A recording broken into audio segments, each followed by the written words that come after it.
All right, Jason.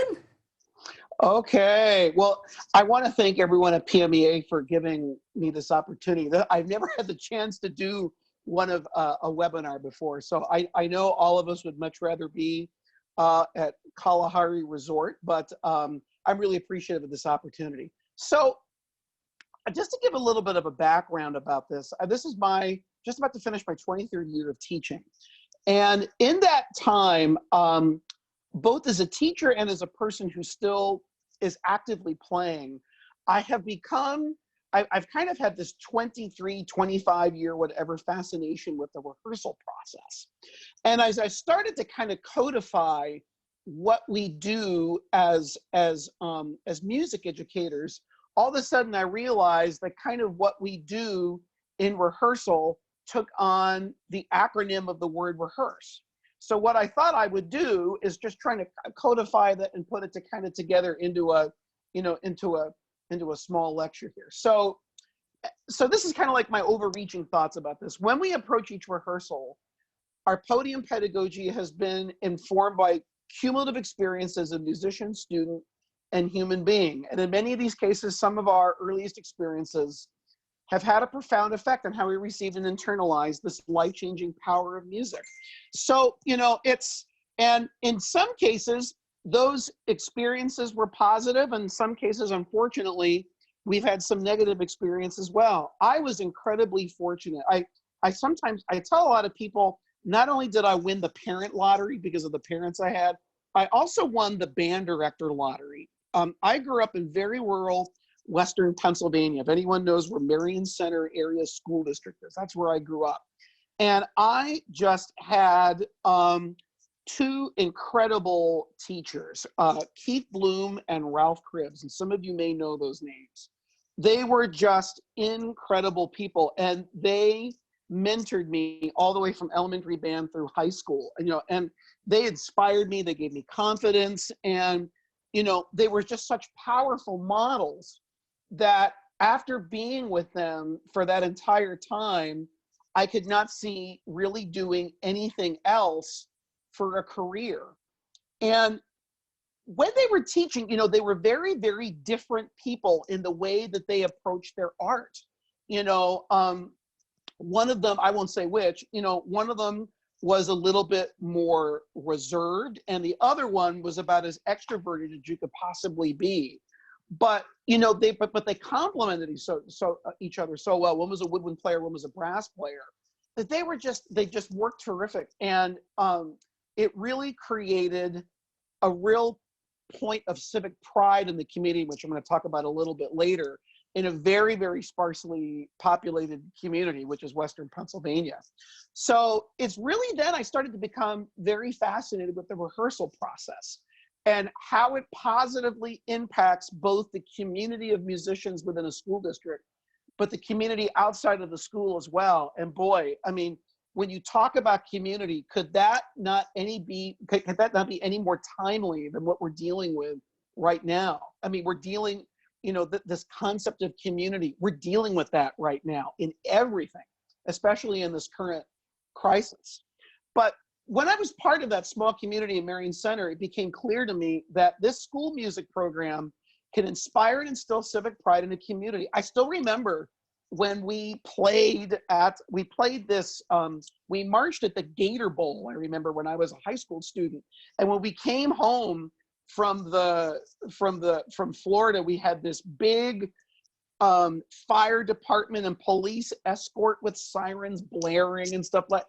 I still remember that. I was 17 years old, and I still remember that. And it was such a powerful lesson to me that this process of community and rehearsal, it all begins by how we, and this is kind of like this bottom paragraph, how we need to instill caring for our students, love the music we create collectively, and the responsibilities that we and our students have to the music making process. So I think all of us, the journey that we take from when we start as musicians to where we are is not unique. We start as a student, then we go through, then we become a student teacher, and then we become a teacher. I think we all do that to a degree. And I would find it surprising if any of us did not have a person that we could name that was not incredibly, did not have a big impact on us on our formative years.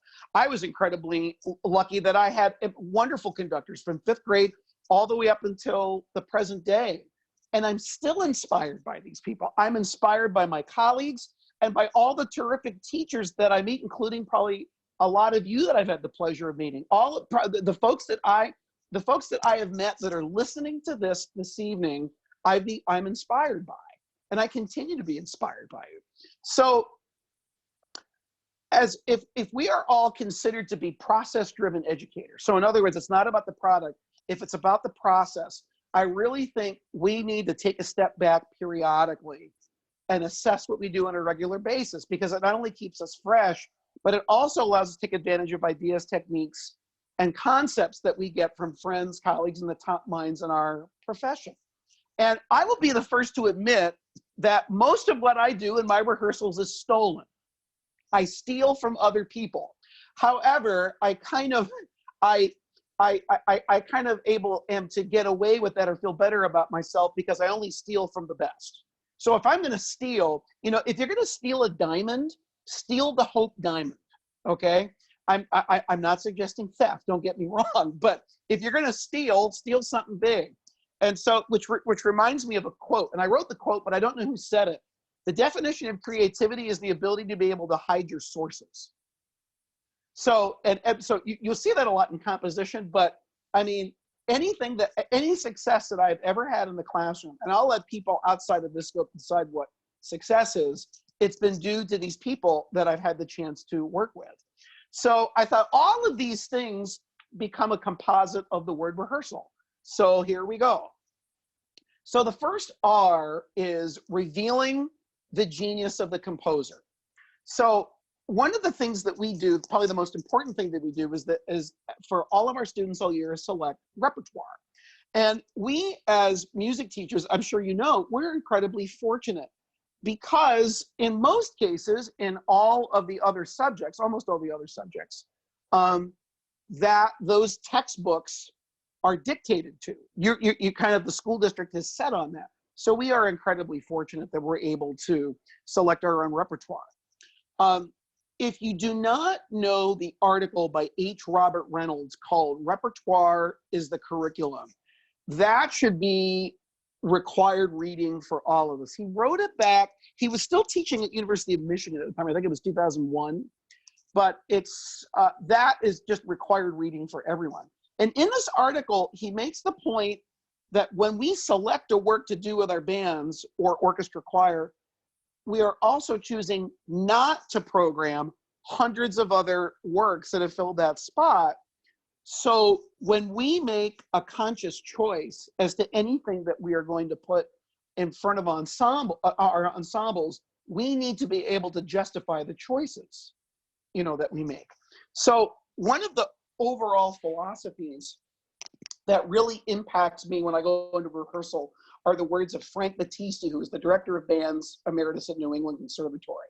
He said this: before you can even think about rehearsal techniques, you must decide if your rehearsal room will be the place where kids come to experience the exhilaration of collaborative music making, or if it will be a drill shed. And every time I do a new concert rotation with the IEP Symphony Band, or if I go to do an ensemble on the road, those words weigh heavily on my shoulders. It is our sole responsibility to teach the repertoire as a comprehensive whole, rather than the composite parts that make up the composition. No, I'm not saying that we should not try to make the work, quote, better, whatever that means. But what's really important, but here's what happens. If we focus solely on eliminating error, we're robbing our students of witnessing how the compositional process works. Additionally, we're also we deprive them of their role in the creative process with a right versus wrong approach. And I will tell you that some of the best rehearsals that I have ever witnessed is where it becomes a really big collaborative effort between ensemble and conductor, rather than where the conductor is just dictating things. Now, it's different with In a professional orchestra, that's a little bit different because, number one, a lot of those folks have played that repertoire millions of times. Number two, they're trying to put together these concerts in an incredible short amount of time. But it's our responsibility really to teach the whole piece. And so by answering the what, why, and the how of the musical interference, we can give our students ownership of the creative process. And I'm going to talk a little bit about this concept of interference a little bit later. But here's an example of that. So let's say the what is the clarinets are playing too long in the comparison to the snare drum. Well, why is that? Well, the snare drum only has one length. So then if you say to the group, well, how should we fix that? Well, if we direct our listening towards the snare drum, make it as a temporary aural target, well, then we can fit the clarinet inside of the snare drum. And so as teachers, if we look over 99% of the issues that we can find in a rehearsal, you can find the solutions and the repertoire. And then if we involve our students with that, then they become involved in the creative process. So I think it's very important during this process. Oh, what was the name of the book again? It's an article called Repertoire is the Curriculum by H. Robert Reynolds. And you can find it online. Let's see. Okay. So when we are in rehearsal, we need to reveal the genius of the composition and our passion for the composer. Our pants need to be on fire of the music that we're working with. Our pants really need to be on fire with that. And hopefully our passion for a particular piece of composer will ignite creativity, curiosity, and increase tenacity and work ethic in our students to act as equal collaborators in the music-making process. So I almost think about we're trying to light the group on fire. We're the flame, they're the kindling. And we're trying to light it on fire. So we need to do that with the passion that we have for the piece, but then we also need to say, okay, well, look at what's happening here in the piece. Isn't that cool? Well, look what's happening here. Isn't that cool? If we just focus on making it right, then we lose out on that. Now, here's the other side of the coin. You can only reveal the genius to the composer if the ensemble is ready to receive it. So if they cannot bring an accurate representation of the individual part, then it's very difficult then for them to take on some participation and collaboration and creativity. Because unless that particular piece or line or whatever is ready to be fit into the whole, then it doesn't quite work. So they have to be able to ready to receive it. And so that's why I think by us being very gently insistent, that will help. Okay, so then the question might come, okay, well, what's genius in a composition? And this is just like a list I came up with as I was putting this together. Conscious decision. I talk about this with my conducting students a lot. When you're looking at a score, every mark, hopefully every mark that a composer has put on the paper should be conscious decision. It should be conscious decision. How is a work crafted? What's the compositional craft of this composer versus another one? This next term, organic unity, my teacher at North Texas, Gene Corporon, talked about this a lot. And essentially, when we talk about organic unity, we're talking about, is a composer very economic with the materials, and how do they use these simple materials to bind a composition together? That's what organic unity is. How does a composer orchestrate? What's the melodic design? What's the form of the piece? How do they use the building blocks of sound and silence? Do the sounds have the same energy as of the silence? Does sometimes the silence have more energy than the sound? Or harmonically, what do they do? What's the harmonic rhythm? What do they use tonality? How have they become an innovator? What did they do differently from maybe the people that were writing at the same time? Or maybe what did they do by music they wrote maybe 20 or 30 years ago? How complex is the rhythm? And so these are all, and this is just a real short list. I mean, you could really go down the rabbit hole with this. But those are things that I try to show my students when we're doing this rehearsal process. Okay, so here's the second letter. So E, eliminate error through the lens of education and expression. If you are not familiar with the book, The Musician's Soul by James Jordan, you absolutely must, you have to get this book. He's written a whole bunch of books, The Musician's Soul, The Musician's Story, The Musician's Breath. I think this is still the best one.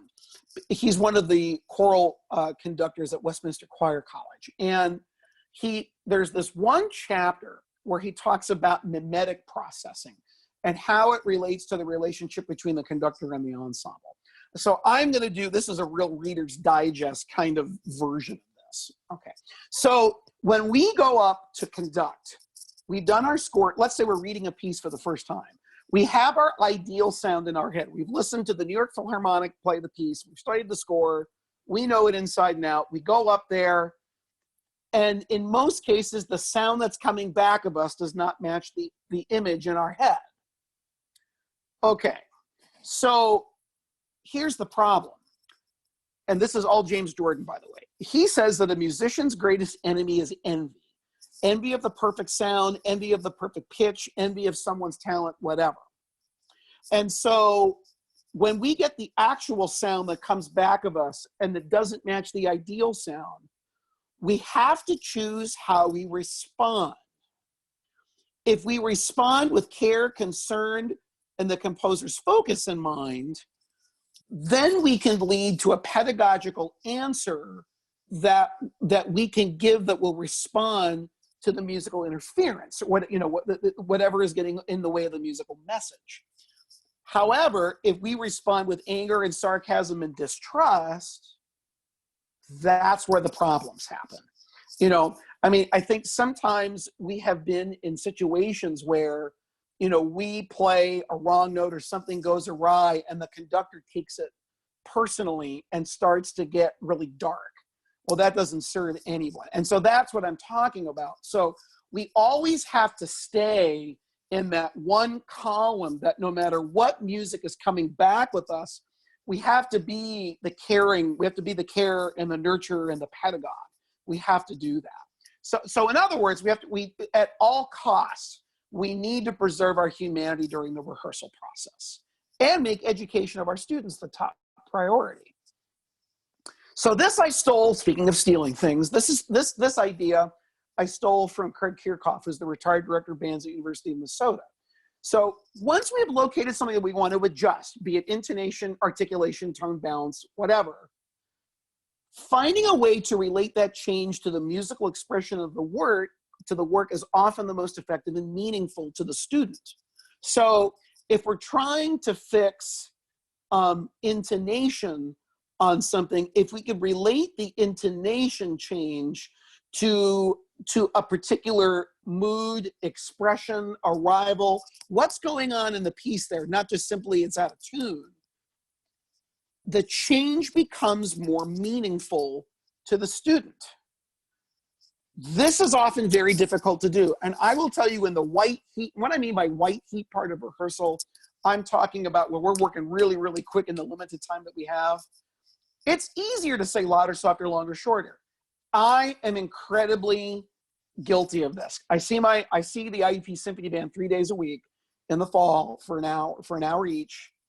And it's not a lot of time. And I have to work very, very quickly. And sometimes I get caught up in that. However, I will tell you, when I spend the moments in the service of expression, and you see, that's what the musical part, what part of the musical message has to be, is the service of expression. The music isn't serving us. It serves the expression. That's worth our time with our students' education. In a perfect world, now, and of course this rarely happens, rehearsal techniques should not be comprised of binary choices. In other words, right and wrong. It should be holistic, whole brain learning, embracing expressive choice in an analytical framework. Now, what I mean by that, well, I'll keep reading here and then we'll talk about it a little bit. So compositional choices made by the composer should be a framework for expression with opportunities for collaboration. Claude Debussy, and I'm paraphrasing Debussy here. Debussy said that, maybe 20% of what a composer can communicate is written down. So really what we have is a framework. It's almost like a script. I hesitate to compare it to a painting, because if you look at a painting, those decisions are set. But if you look at a script, that's kind of the framework. And so music, I think, shares a lot in common with the theater. So when we're working on expressive goals in a piece, there should be multiple pathways. But we can only look at these pathways making informed choices through score study. We shouldn't just say, well, I'm going to do this because I think it sounds good. Well, it may very well sound good, but we should be able to justify our choices. So if we looked at the score and we can justify our choices, then the students have a framework for expression. Okay, so this is where I was talking about this remove the interference versus eliminate error. This comes from H. Robert Reynolds. There's a really neat YouTube video of H. Robert Reynolds talking, and I should have written it down here and I didn't, talking to students at the University of Central Missouri. It's like an hour talk that he gave at the end of a conducting workshop, and it was really good. But he talks about when you're rehearsing, it shouldn't be about eliminating error. You're trying to remove the interference. So interference could be note length, intonation, balance, tempo, anything. Instead of, but think about it as, okay, well, this is getting in the way of the music. Let's change it to this, as opposed to, that's wrong. That way we're serving the composition and our students. That's music education, folks. That's music education isn't short, loud. That's not it. There has to be a process to it. And so to that end, and I'm going to talk about this a little bit later also, you know, oral models are really incredibly useful to demonstrate what are the accepted norms for individual and ensemble sounds. So they've already got some idea in their head, okay, I can hear this doesn't quite match up. Is there anything I'm doing as an individual or as a group orally that's creating this issue? I'm going to talk about that in a little bit here. Okay, so here's the next, here is H. So hear what you see and see what you hear, AKA score study.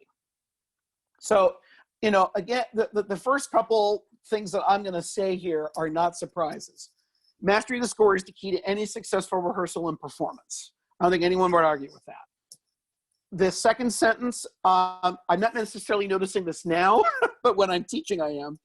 The usual enemy to this is time, and that's probably the most precious resource that we have. But it has to become a priority. I should have said your teaching. I should have said our teaching. It has to be a priority. It's the ultimate pathway to knowledge and understanding. And what I also notice is that the more that we spend time with a score, it should justify our choice of repertoire to not only ourselves, but also to our ensemble. Because a lot of times, especially with newer repertoire, where you don't have access to a score sometimes, I'll sometimes hear a piece and say, boy, I just think that's so well crafted, and just based on what I've listened to, I want to do that. I think we've got the horses to do it. We'll be in great shape. Okay. But then when I get into the score study process, I start to think, oh, this is really cool. Now I can see what and listen to this. Oh, look at this. And I start to realize these are maybe the individual things that attracted me to this piece that I didn't see at the beginning because I wasn't looking at a score. And then the next step becomes sharing that with our students. Score study is our lesson plan. A studied score becomes our lesson plan when we teach. So without getting into the individual mechanics of score study, because I could do that. I did that recently in a couple articles for PMEA. I could go down the rabbit hole for hours on that. So when I'm studying a score, this is what I'm trying to do. And these are more philosophical things than they are technical things. So do I feel qualified to represent the composer on the podium and communicate their choices? So in other words, I'm becoming the composer's representative. And I'm going to talk about composer advocacy here a little bit later on, but am I qualified to do that? Do I still believe in this piece after building a relationship with it? Now, speaking about building relationships with music, there's another great YouTube video that I would recommend all of you look at. It is by Alan McMurray, who's the director of bands emeritus at the University of Colorado. And it's a YouTube video called The Score is My Friend. And I recommend all of you listen to it because it's free and it's just terrific. But do I believe in this piece? You should only conduct music that you believe in. You should only conduct music that you believe in. And so, you know, after studying this score, do you strongly believe in this piece and the message that it has? This next one I think about a lot.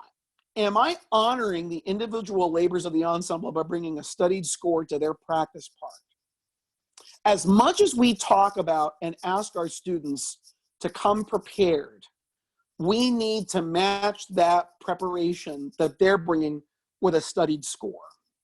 Because otherwise we become musical charlatans if we're not. We have to insist upon that of ourselves. And we're going to insist that they practice. We have to insist that we practice. Have I internalized this work enough that I can create kinesthetic movement that elicits the oral request? And so, you know, ultimately over the course of our careers, the more music that we work with, we should start to be able to generate or think about what type of gestures that we want to have in the music. And we can only do that through score study. And it's interesting, because I was thinking about this. Do I know this work well enough I can create gesture and respond to the oral events in real time, yet have enough clarity of thought to plan and visually represent musical goals of the future of the piece? Because here's what happens when you're conducting, we're really conducting in two different sets of time. We're conducting in the present in that we're monitoring and creating events in the present, but yet we're constantly thinking towards the future. So we're operating kind of in two time streams. And so because we're operating in two time streams, it's so important that we've internalized the score, that we can use gestures in real time, but then think about what do we need to do in the future. This next quote came from Pierre Boulez. He said that the conducting gesture is acquired spontaneity. Or, well, he said acquired spontaneously. Boulez said acquired spontaneity, but it's pretty much the same thing. So in other words, do we know this music well enough that when we're in the act of conducting, are the gestures that we're using, we're just kind of using on the spot, or are they contrived? Contrived gestures can really distract from the energy of a performance. And it doesn't look authentic. But so that's what that is. And then the last is, am I using physical gestures unique to this work? Or am I using a pattern of gestures that are inflexible and rigid, masking the lack of knowledge about the work? Because I can stand up, take a piece I don't know, I can put a whole bunch of gestures in the air, but if the gestures don't match the music, well, then it really doesn't matter. This is something I talk about with my conducting students very often. In a perfect world, we should look different for every single piece of music that we conduct. Does that happen? No. Do I do that on a daily basis? Absolutely not. But it's something to work, to work towards. Okay, so here were a couple of things that I really recommend for score study. If you want some resources, one of them is the Guide to Score Study of Battisti and Garofalo. That is just, you know, a really, really, really good resource. Another is Teaching Music Through Performance and Band. All of the articles that Gene Corporon wrote have been released in one volume. It's like the 20th anniversary edition. All of his articles are in one book. And it's just an incredible resource. And then the last one is Rehearsing the Band. This is a series of books. I don't think it's published by GIA, but there are several volumes of this. And like the first volume of Rehearsing the Band had Gene Corporon, Al McMurray, Craig Kirchhoff, Donald Hunsberger, Frank Battisti. I mean, every big name that you can think of, but these are really good resources for score study if you're interested in taking a look at that. Okay, so here's the E, empathize, and then energize. This first sentence has really hit home in this current climate that we're operating in. In many cases, we do not know what type of lives our students have outside of our classrooms. I'm really, in several instances, I know with my own students, I am seeing that in a big way. And in 25 years of teaching, I've seen some challenges presented to students that I don't know quite honestly how they overcame some of those challenges. And these challenges, and I mean, you can read them, they're family issues, illness, whatever, they don't stop when they come into our classroom. And so one of the biggest gifts that we can give our students and ourselves is to really maintain our sense of empathy, humanity, and vulnerability when we teach. And this is another lesson from the musician's soul. James Jordan talks about that he feels that he does his best rehearsing when he is vulnerable on the podium, when he feels it is most human and when he's vulnerable on the podium. Now, working in tandem in that is to show the passion, zeal, and enthusiasm for our students and the music and the arts. When students witness our passion, it puts fuel in their gas tank. And unfortunately, I've been, and part of this, I see sometimes more of this when I go out and when I've done some freelancing in orchestras sometimes.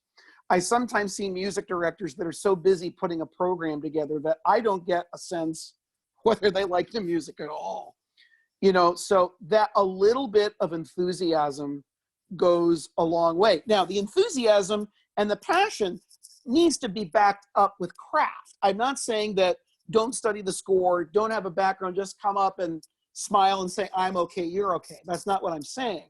But what I'm saying is when our craft as teachers and that background meets our humanity, that's a winning combination. I mean, it really, really is. I found this quote and I thought I would show it here. Knowledge is power, but enthusiasm pulls the switch. And that's pretty much what we do as music teachers. We need to pull that switch as much as we can.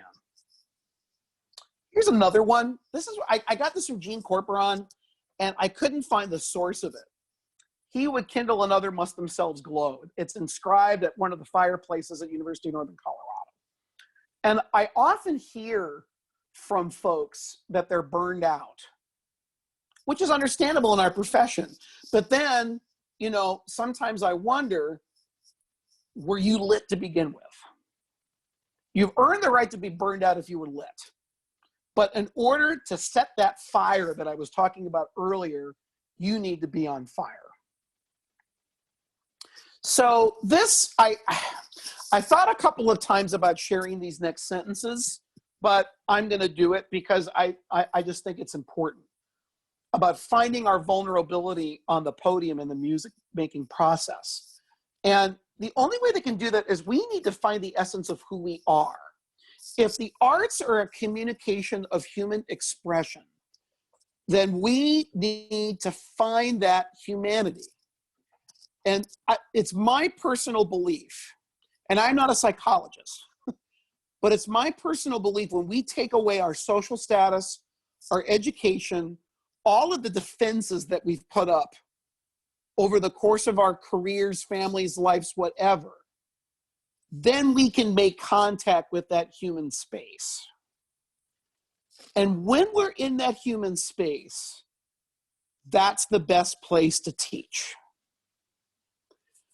And if our students can trust us with that, then they begin to open themselves up to an aesthetic experience. Trust has to go both ways.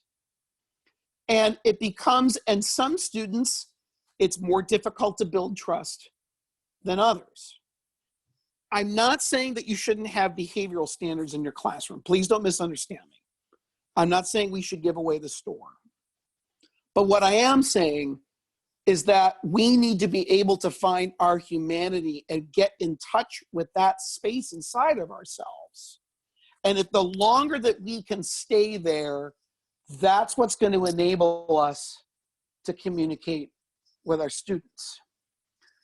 And unfortunately, I've seen too many times where our position as teachers are used to harm students in the service of music. Music should never be used as a spear. It should be used as a salve. You know, and unfortunately, I think a lot of us have had experiences like that. But that's, you know, we need to keep our humanity. And kind of tagging on to that, I love this quote. Every child's life was like a piece of paper in which every person leaves a mark. So are we gonna leave when the child sees our mark? Are they gonna see the mark and smile? Or are they still getting over it because we ripped the paper?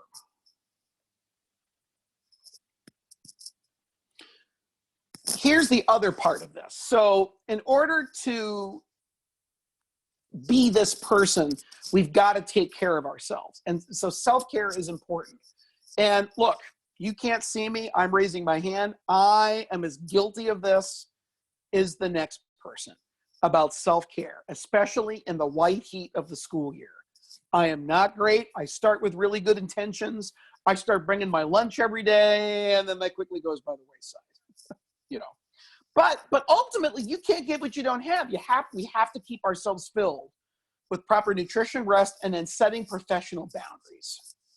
You know, the other part of this, I think, and I'm preaching to the choir here because you're giving up time on a Thursday night to be here, is to sorry, I reversed those. It was supposed to be committed to continued growth. Sorry, not be continued to committed growth. You're either busy growing or you're busy dying. Shawshank Redemption. So the fact that you're here tonight, that's cool. And, you know, I count myself as growing through this. I've never done a webinar, so I'm kind of growing through this too. Folks, don't be an island. Reach out to your colleagues for ideas, networking, and designated ranting hours. If some of you have had a really bad week and you need a designated ranting hour, go ahead and do it. You know, the other thing I would say to you is never be afraid to reach out to mentors that were early in your career. And that could be a teacher maybe that's been since retired or a former professor. Never be afraid to reach out and ask for help. I mean, I will tell you as someone that is maybe a little bit past the midway point of my career, I love to hear from former students. Here's another quote. So this is how we get burned out, because we're lighting the way for others. This is what we do. So that's why it's really important to keep that tank filled. Okay, so the A is advocate for the composer. I love this quote from Don Wilcox. He's the director of bands emeritus at West Virginia. We should become a pizza delivery boy for the composer, which I'm trying to picture Aaron Copland wearing a Domino's hat, you know. So, you know, thankfully now we have lots of really great opportunities to communicate with composers, especially now, you know, in these times that we're living in right now. Actually, that's happening a lot. I think that's great, you know, but unless we have that opportunity, we spend most of the time in front of our ensembles trying to honor composers' wishes that they have left for us via the printed score. And while we're all aware of the limits the notation has, it provides us with a unique opportunity to combine our creativity and the ensemble's creativity. I think it's important to think of our rehearsal as a laboratory as opposed to a surgical theater. Now, what do I mean by that? In laboratories, you blow stuff up. You create. Let's take some of this test tube, put it in this test tube, and see what we get. And if it blows up, great, we'll just start again. As opposed to going into a surgical theater where we scrub our hands and we put on surgical gloves and we try to make it sterile. Don't make, and look, this is something I have to monitor as well. When we're in that white heat of rehearsal and we're trying to work with this piece of art, not to make the process sterile. Avoid paint by the number rehearsals. Now, what I mean by paint by the number of rehearsals is that, you know, and we did this as kids, at least I did, you know, you took your paints and they all had numbers, and then we had like a little piece of paper and we matched up the paint to the number and we got a painting. Are we making great art? I would argue no. That's replication. And this is where I get scared for the future a little bit, because in this high not this year, obviously, but in this high stakes testing environment that we're in, replication becomes the norm. That becomes the, we have to get the right answer, teach to the test, right answer. Give you something, spit it back out to me the same way, replication. Well, I'm here to tell you, you guys know this already, replication is the enemy of creativity. That's all they get all day long until they come to our class. So if we can balance and strive for creation balanced by composer's intent, then the students have the ability to experience the S of the composer and create something original. Okay, we're getting down the last part of this here. Remember the purpose that the repertoire serves. So your expectations in rehearsal and performance will be determined by the repertoire. So selecting that repertoire that is appropriate for the ensemble is the most important decision that we make all year long.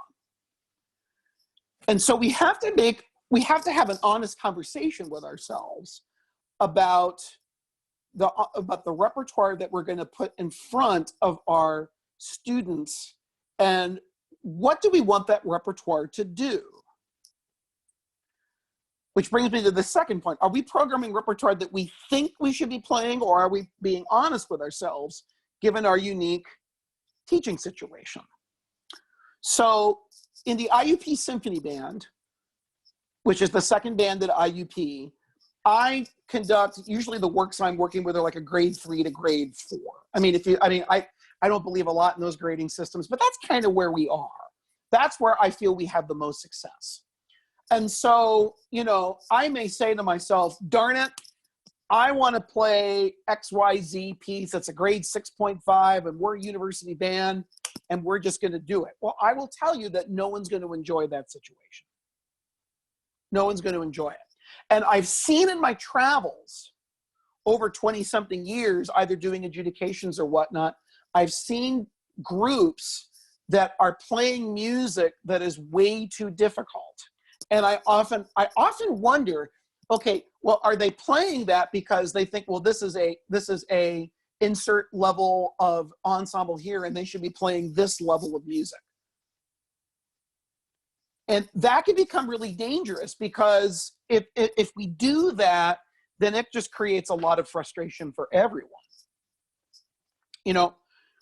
As conductor teachers, are we selecting repertoire that allows us, as well as our students, to have an aesthetic experience? I firmly believe that any piece, regardless of the difficulty, whether it be for elementary string ensemble all the way up to the New York Philharmonic, that we can find repertoire that allows us as teachers and the students to have an aesthetic experience. I really believe that's true. I really believe that's true. I think about a piece like the Anne McGinty Red Balloon. I think that's a great piece. Or the Frank Erickson Balladeer. I would conduct that piece all year long. Grade 2 band piece. I would do that all year long because it's just great.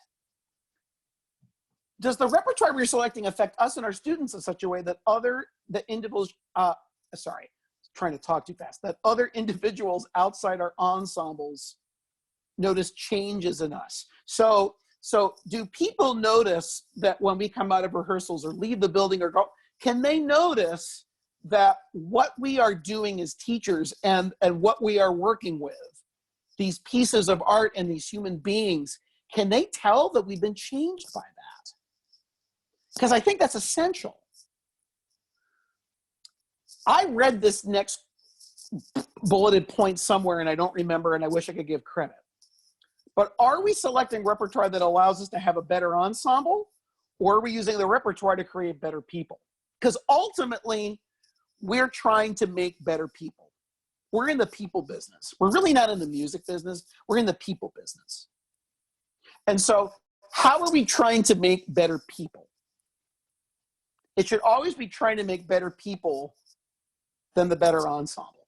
So regardless of the abilities of the students that we teach, we have to select repertoire. It has to aesthetically affect us. We can't just say, well, I think this piece is going to teach this. I think this piece is going to teach this. And we put it in front of them. Well, it very well may teach that piece, but if we think it's as dull as dishwater, it's not going to, it won't do anything it's not going to do anything for the students if it doesn't do anything for us. It's got to do something for us first. Okay. I think we're at the next to last one. Seek out the best models. So providing oral models is an excellent way to aid our students in their creativity. And it's one of the most powerful teaching tools that we have, modeling. I still remember learning that day one in my secondary methods class. So who are your models for a band sound, a choir sound, orchestra sound, string quartet, et cetera, et cetera? I think it's good that we have models for all of those, because even though we may not make music in all those mediums, we can always borrow. Remember I was talking about stealing a little bit before. We can always steal ideas. So like, for instance, let's say that your group is working on the wind transcription of Morton Lauritsen's O Magnum Mysterium, which is just absolutely gorgeous. Have them listen to that with the Los Angeles Master Chorale, which is the group that commissioned it. Or let's say that you're working on an orchestral transcription. Okay, well, what's your model orchestral sound? And I think that by just having like a catalog of all these different ensembles, I really just think adds to the depths of us as musicians. You know, have a favorite string quartet, have a favorite wind quintet, have a favorite chamber orchestra, have a favorite collegiate choir.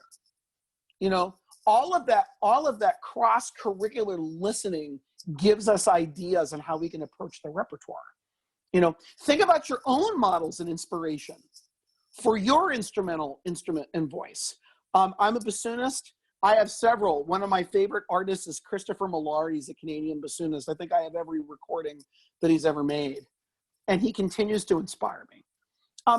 I also encourage you, and I know a lot of you do this already, perform for your students as much as you can. Show them that you're an active performing musician. Model in the classroom. This next bit I kind of stole from Travis Weller and Bob Matchett. So, you know, I think it's really important to have a list of ensembles and artists that your students can listen to for inspiration. Having that oral model is so important. You know, many people can name their favorite football player, but less can name their favorite oboe player.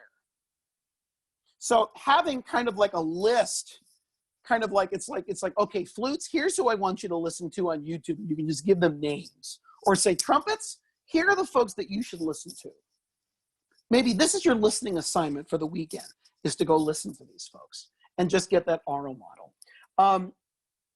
Probably some of you are already doing this already right now. Berlin Philharmonic Digital Concert Hall, I think, is offering things either free or at a discounted rate, and it's an incredible resource. And here's the last E, to enjoy. And, you know, no doubt we are living in incredibly challenging times to be an arts educator, and this is before the current crisis. I mean, I can tell you that that it's no different in higher education. You know, we have been fighting at my current institution financial problems for the last, I don't know how many years. Budget cuts, furloughs, competition for students in AP, focus on STEM. It can make even the most seasoned and enthusiastic of us feel deflated, and I get that. And I feel like that. There have been many times I've gone to my wife after my son is in bed, and I kind of like, I say, I don't know what I'm doing. I don't know if I can keep doing this. But despite this, I really still think we have the best jobs in the world. I mean, we're shaping young lives so they can get a full education at what it means to be human, and that's what music does. I found this quote, and I couldn't find who said it. But I think all music teachers have this in common, where we have a passion and then we find a career that matches that passion. I think that's what we do, and that keeps the gas in our tank. And I think if we look hard enough, we can find the fruits of our labor. And it can be anything from having a student that's been a success in another field. Maybe one of our students becomes a music teacher, or seeing that shy kid that kind of head behind the door when they came in the room, that gained confidence and self-esteem and pride. I was that kid. I was that kid, by the way. I was that shy kid growing up in rural Pennsylvania, shy clarinet player. I was that kid, and that's what music did for me. I want to leave with two quotes. One is by Marian Wright Edison, and one is kind of like my belief of what you're seeing here. This is one of my favorite quotes. Service is the rent we pay for being, is the very purpose of life and something you don't do in your spare time. And this is my take on this. A career in music is spent in the service of others. We serve the composer with our labors to realize their artistic version.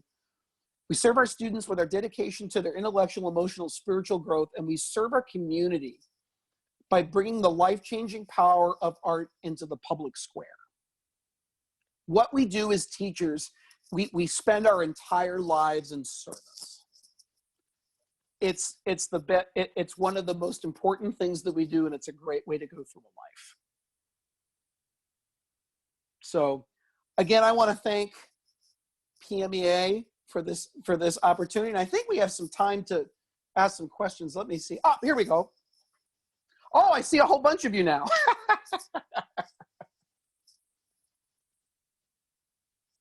Thanks for tuning in. Thank you. Anyone have any questions? Feel free to unmute.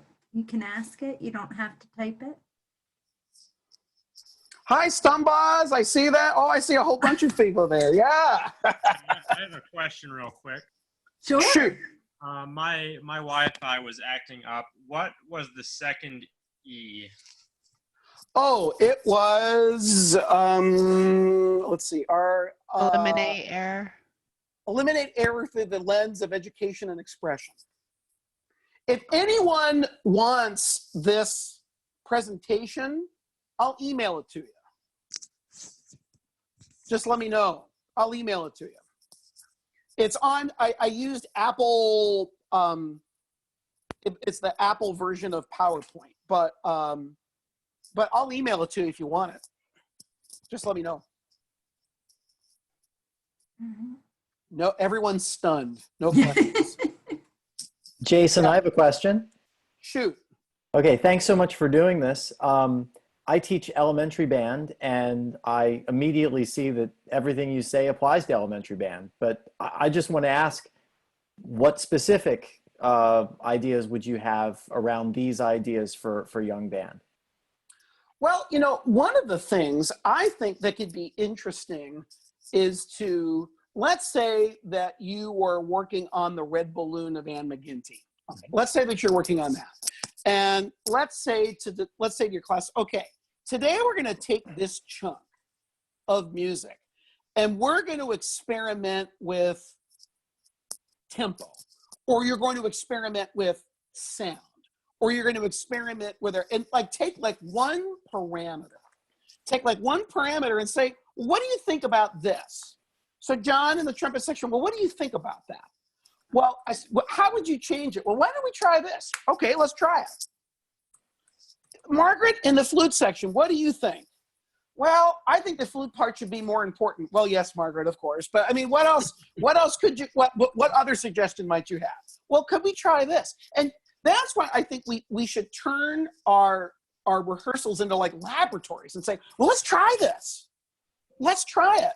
And young kids, I think, would really, really dig that, because it's like, oh, wow, he's asking me what I'd like to do, and you can try a whole bunch of things, you know? And I'd say maybe just take, for young kids, maybe take like one parameter and maybe do it over like a smaller, and maybe do it like, maybe say like one or two. How often do you see your kids?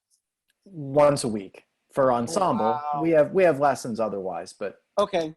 But you could say like, maybe like, how about like the last 15 minutes of rehearsal? You say, okay, now this is going to be your turn to kind of, now you're going to teach me a little bit, and see what they come up with. And I bet you'd be surprised. You know, the other thing that you could do maybe is go in with a couple of your colleagues and maybe get someone to commission a piece for elementary band. Mhm. Or do this, you know, maybe get some of your kids to see, well, maybe they would be willing to write some little snippets of music that maybe could be made into something. Mhm. And you could go to the concert, you know, your concert, ladies and gentlemen, the band wrote this piece. You know, so that way you get them involved. I guess what I'm trying to do is, and maybe it's because we're in this testing cycle where it's all about replication. It just kills creativity. And I'm just trying to think in my own teaching, how can I get them to be more involved in the creative process as to me just dictating what it's going to be? Because when kids think they take ownership, I really think they take ownership over the process. Or I could be completely wrong. I don't know. I've been downstairs sipping hot tea. I mean, I don't know. But I just think that if they can take on some of that responsibility, I really think that I think it just gets them more involved in the process. It's like, wow, my teacher, that's really interesting that we're getting a chance to do this. You know, it's kind of like art class. You know, when you were a little kid, you put on a smock and you got dirty. You know, as opposed to, you know, that's why I say don't make your rehearsals where you're going into surgery and you put on the gloves and you try to make it right. I just think that kills creativity. I just think it kills it. Did that answer your question? Yes, that's all wonderful. Thank you so much. I want to come out and work with your band sometime. I love little kids. Well, I love elementary kids. we missed your woodwind day with you a couple weeks ago at Bethel Park. That's right. Yeah. So Okay. Well, we're gonna try to reschedule you. Awesome. We want to do it. Thank you, Jace. Thank you. Yeah. So you had talked about you know, selecting the correct repertoire for our unique situations. Right. So I'm a young teacher. I graduated college 2 years ago. Okay. I taught a year of middle school band in Kentucky. I ended up moving to Ohio where I substitute taught. And so right now I'm looking for full-time work. So as somebody who's really just getting started with whoever he's going to work with, like, how would you effectively gauge the abilities of any ensemble you're going to step in to work with? Okay, I would do a couple of things. So I would try to see if you can find out what they have been playing. See if you can get it. See if you can find some past programs. Now, I will caution you, that's not the most accurate predictor. Now, let me tell. Here's how I relate that, because sometimes when I go out to guest conduct, one of the things that I'll sometimes do is I'll say, could you send me like a list of what the band has done? And they'll do that, but that doesn't necessarily mean that was on that program that they could actually play the music. So I also ask for a recording. So if you could get a list of what they did and possibly a recording, the recording is going to tell you everything you need to know. Where in Kentucky did you teach? I taught in Kenton County, which is about 10 minutes south of Cincinnati, Ohio. Okay. Well, my first teaching gig was at Morehead State University. Okay, so right there. Yep. Like yep. a little bit further south. I had some friends who went there. Yeah. Okay. Yep. But I would say try to find a list of what they've played, but more importantly, get a recording. And then let's say you get the job. So what your job is going to be the first couple weeks, let's just read a whole bunch of pieces. And if they can't get through it without like a major accident, then it's like, okay, we're not going to do this. And I think if you do it in a non-threatening way, they'll be fine with that. But I think that's how you do it. And then in terms of resources for repertoire, I mean, there are a whole bunch of those. You know, and if you wanted some ideas, I could definitely, we could chat, but that's what I would do in that situation. I think if you make it as non-threatening as possible, that's really going to benefit the kids. Okay. I appreciate that. Sure. I have a question then if you're. Of course. All right. For you, absolutely. So we have one concert. So it's like January into May, we're rehearsing the same 5-6 pieces. And then around March, April, you get that lull where the kids don't want to do anything and you don't want to do anything. What are some of the things that you do to kind of fight that, keep things You know moving? what I would tell you? Do 2 concerts. And here's how you do it.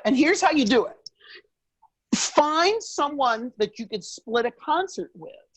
So that way you don't have to take all of the responsibility on your own. Find, is there another band that you could share a concert with? Is there maybe a, is there like an ensemble that you could split a concert with? Like a visiting ensemble that, so that way you're working, so that way the pressure isn't on you to do all of that music and it's tough to keep all that going for that long of a time. So that, and you see, and it'll benefit you because in some ways, maybe you're doing actually maybe 1 or 2 more pieces that way, and I just think, and then it puts a little bit of creative stress on them to learn the music. But if you pick appropriately, I think it'll work. And then here's the other thing that you can do. See, maybe if you were going to share something with a visiting ensemble, maybe they would play a piece together. You could make that as a hook, maybe. Mm-hmm. Yeah, that Frank Battisti has this great, I think you can still find it on YouTube. He did like a keynote at Texas Music Educators many years ago. And he called, the name of his talk was, "If I Only Had Less Rehearsal Time." That was the name of the, and basically what he was saying is that by ensembles giving kind of like multiple concerts, then you avoid that burnout. Okay. But try that. I mean, and you could get really, really creative with it. Maybe you and the Altoona Brass Collective. I'm just throwing them out there because I know they're close to you. Maybe you and the Altoona Brass Collective share a concert, or maybe you and the Johnstown Symphony String Quartet share a concert. So now you're not only splitting the concert, but now you're exposing your audience to music that they might not otherwise get a chance to hear. That's music education in action, in my opinion. Because you're educating your students and then you're educating your audience. Yeah, that's awesome. Thank you. Sure.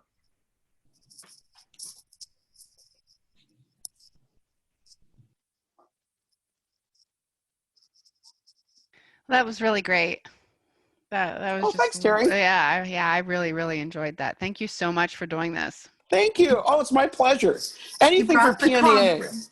Oh, you brought the conference to us. You did, exactly. Yes. Hey, Jim. How you doing, Jim and Hannah? Good to see you guys. Mm-hmm. So, no, this was fun. I'm really happy that I got asked to do this because now I've got my I have never done a PowerPoint or anything until tonight. I've never used it. Wow, you were like a pro. So yeah, I was doing like the PowerPoint walk of shame, So I'm really, so now my fear is gone. I am released. I feel terrific. So thank you so much for asking me. This was fun. I will just keep reaching out. Yeah. This was fun. No, I would love to. No, anytime. Excellent. PMEA's done a lot for me. So however I can give back. It's so nice to see all these wonderful faces here. Keep taking care of yourselves. Keep on keeping on. The work that you're doing is really important. Maybe even more so now that we're keeping it going. Well, I'll send out a follow-up email most likely tomorrow once we have the recording posted. Okay. Links to the Act48 surveys. And Jason, if you want me to include your email address so people can reach out to you. Please. Oh, yeah. Whatever you want me to share. Yeah. And like I said, I mean, well, if they do the video, will the PowerPoint or whatever, will that be on it? Yes. Okay. Oh, that's great. But still, if anyone wants that, that thing that I did, I'll send it to you. I mean, it's on Apple, but you're more than welcome to have it. Yeah. Thanks so much. Thanks, It everyone. is my pleasure. Yes. Thank you, everybody. Thank you. Bye, everybody.